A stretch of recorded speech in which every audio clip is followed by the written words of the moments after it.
नमस्कार दोस्तों, हमारे YouTube चैनल धर्म चक्र पर आपका बहुत बहुत स्वागत है। आज के वीडियो में हम ज्योतिषी में एक बहुत ही गंभीर विषय के बारे में चर्चा करने जा रहे हैं और उससे उपाय भी आपको हम बताएंगे उसको हटाने के। ये है काल सर्प दोष, जिसे हमने बहुत बार सुना होगा, बहुत लोगों की कुंडली में होता है। आप अपनी स्क्रीन पे कुछ एग्जाम्पल्स देख पा रहे होंगे कुछ कुंडली के, जिन कुंडली में आपको काल सर्प दोष दिखाई देगा। काल सर्प दोष में राहु केतु कुंडली में आमने सामने आते हैं और राहु केतु के आमने सामने आने के बाद बाकी के जो ग्रह होते हैं वो इनके बीच में फंस जाते हैं, जिसके वजह से ये ऐसा आकार बनाता है कि सांप ने बाकी सारे ग्रहों को जकड़ के रख लिया है। इसीलिए इस दोष को हम काल सर्प दोष कहते हैं। तो ये हमने आपको बता दिया कि काल सर्प दोष होता क्या है। और काल सर्प दोष बहुत टाइप का भी होता है। कुल मिला के 10 तरीके के काल सर्प दोष बताए गए हैं। इनमें होता है घातक सर्प दोष, वासुकी सर्प दोष, शेष नाग सर्प दोष, तक्षक सर्प दोष, करगोटक सर्प दोष, कुलिक सर्प दोष, शंखचूड़ सर्प दोष, पद्म सर्प दोष, शंखपाल सर्प दोष और विषधर सर्प दोष। इनमें सबसे खतरनाक विषधर और घातक सर्प दोष होता है। अब ये सारे वासुकी, शेषनाग, तक्षक, करगोटक ये सारे आपको नागों के नाम है, क्योंकि ये काल सर्प दोष भी इन्हीं से संबंधित है। काल सर्प दोष के अगर किसी की कुंडली में होता है तो बहुत सारे साइड इफेक्ट्स होते हैं। वो इंसान हमेशा दुखी रहता है, वो कोई भी काम करता है उसे जल्दी उसमें सफलता नहीं मिलती है। किसी भी आसान काम को पाने के लिए भी उसे बहुत ज़्यादा संघर्ष करना पड़ता है। इसमें ऐसा होता है कि जिस चीज़ के आप पीछे भागते हो वो चीज़ आपको नहीं मिल सकती है। बट आप अगर किसी चीज़ के पीछे नहीं भाग रहे हो, उसके पीछे आप थोड़ी सी भी मेहनत करोगे तो वो चीज़ आपको मिल जाएगी। बट जिस चीज़ को आपने अपना टारगेट बना लिया, जिसके पीछे आप लगातार भाग रहे हो, मेहनत कर रहे हो, वो चीज़ मिलना आपके लिए बहुत ज़्यादा मुश्किल हो जाती है। सपोज दैट आपने कोई एग्जाम अगर निकालने का ठान लिया तो वो आपसे नहीं होगा, लेकिन उसके बदले कुछ और काम अगर आप करने जाओ तो वो आपसे हो जाएगा। आप किसी बिजनेस पे ध्यान दे रहे हो, वो चीज़ आपसे नहीं होगी, बट किसी और जगह पे आप ध्यान लगाओगे वो चीज़ आपसे हो जाती है। तो ये काल सर्पदोष के लोग में अक्सर देखने को मिलता है। मैरिटल प्रॉब्लम्स आते हैं इसमें, शादी को लेकर के।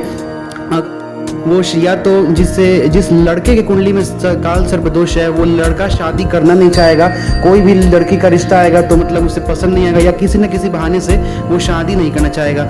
लड़की के कुंडली में काल सर्पदोष होने पर भी यही चीज़ होगी, लड़की भी शादी नहीं करना चाहेगी। वो लड़का कोई भी रिश्ता आता है, लड़की अक्सर बहाने बनाने लगती है।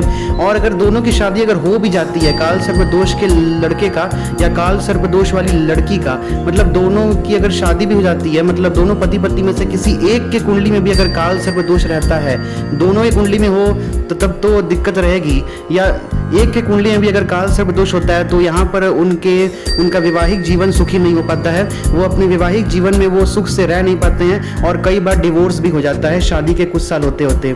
जिसके कुंडली में काल सर्पदोष होता है उसको गुस्सा बहुत ज़्यादा आता है और उसको बहुत ज़्यादा गुस्सा आएगा। वो बेमतलब के बात पे भी छोटी छोटी बातों पर उससे गुस्सा आता है, गुस्से में वो अपना भी नुकसान कई बार कर लेते हैं।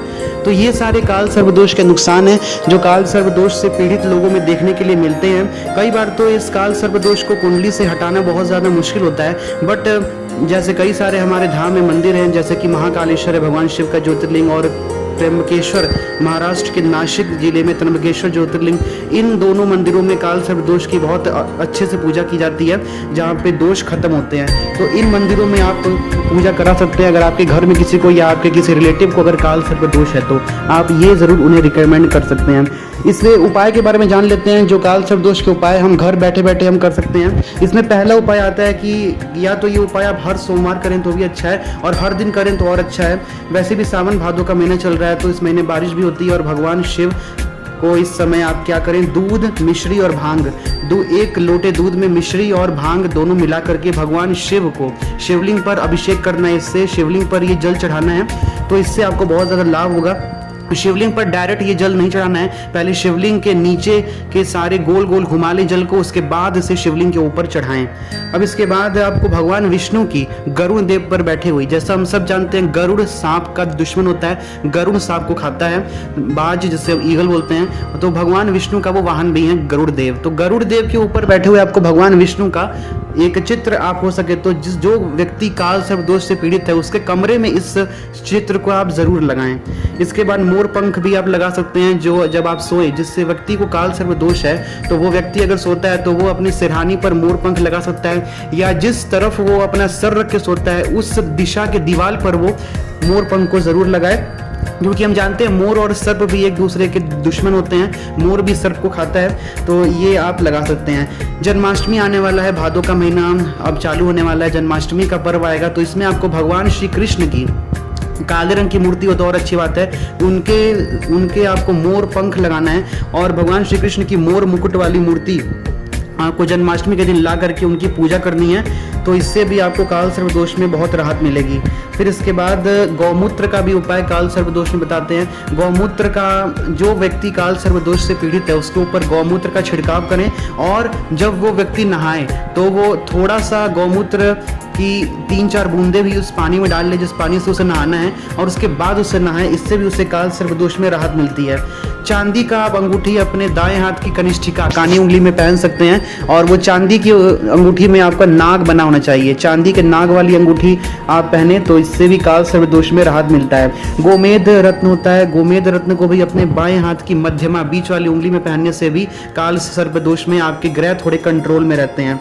फिर आता है जौ। जौ का भी उपाय है। नवरात्रि में हम जो जवारे उगाते हैं वही जौ के बीज आपको लेने हैं, और वो जौ के बीज कोशिश करें हर शनिवार को आपको कौवों को खिलाना है। इससे भी काल सर्प दोष में आपको राहत मिलता है। इसके बाद ये थोड़ा, अब जो उपाय बताने जा रहा हूँ ये थोड़ा कठिन उपाय है, इसको करने का प्रयास लेकिन जरूर करें। ये बहुत अचूक उपाय है काल सर्प दोष के लिए। पलाश के जो फूल होते हैं, पलाश के फूल को लेना है और आपको पलाश के फूलों को धूप में सुखा करके, छत पे आप सुखा सकते हैं, उसके बाद आपको सुखा करके उन फूलों का आपको चूर्ण बना लेना है, और इस चूर्ण से आप अपने नज़दीकी शिव मंदिर में जाकर के उस शिवलिंग पे आपको इसी पलाश के फूल को सुखा के आपने चूर्ण बनाया है, इसी चूर्ण से आपको शिवलिंग पर टीका लगाना है, शिव जी का त्रिपुंड बनाना है इसी चूर्ण से। तो इससे भी काल सर्प दोष में राहत मिलता है। और महादेव से कामना करें इससे टीका लगाते समय कि हे भगवान शिव, हे महादेव, केवल आप ही हैं जो काल सर्प दोष से मुक्ति दिलाते हैं अपने भक्तों को। कृपया करके हमारी काल सर्प दोष से हमारी रक्षा कीजिए। अब अगला उपाय है, आपने कुंडली में आप सूर्य देव हैं, चंद्र है, मंगल है, गुरु है, इन ये 4 ग्रह राहु और केतु के शत्रु माने जाते हैं। अब किसी को काल सर्प दोष है, मैंने आपको समझा दिया, राहु केतु नहीं अपने बीच में सारे ग्रहों को बांध रखा है। तो राहु केतु के शत्रु ग्रह होते हैं जो मैंने आपको बता दिया है, सूर्य, चंद्र, मंगल और गुरु। दुश्मन के दुश्मन से अगर दोस्ती कर ले तो सामने वाले दुश्मन को झुकना पड़ता है। तो इसी तरीके से सूर्य, चंद्र, मंगल, गुरु है, ये चारों ग्रह राहु केतु के दुश्मन है, शत्रु ग्रह माने जाते हैं। तो इनको अगर आप अपनी कुंडली में अच्छा कर लेते हैं, इनको आप अगर अपनी कुंडली में मजबूत कर लें, जागृत कर लें, तो इससे आपका काल सर्प दोष जल्दी उतरता है। इससे आपको काल सर्प दोष में बहुत जल्दी राहत मिलती है। तो आज के वीडियो में हमने आपको काल सर्प दोष के बारे में सब कुछ बता दिया। काल सर्प दोष क्या है, ये कितने प्रकार के हैं, काल सर्प दोष के साइड इफेक्ट्स क्या क्या होते हैं, क्या क्या इसके नुकसान होते हैं जो व्यक्ति को झेलना पड़ता है जो काल सर्प दोष से पीड़ित होता है। काल सर्प दोष के हमने आपको 10-20 उपाय तो बता दिए। तो आज की वीडियो में इतना ही, मिलते हैं आपसे अगली वीडियो में। हर हर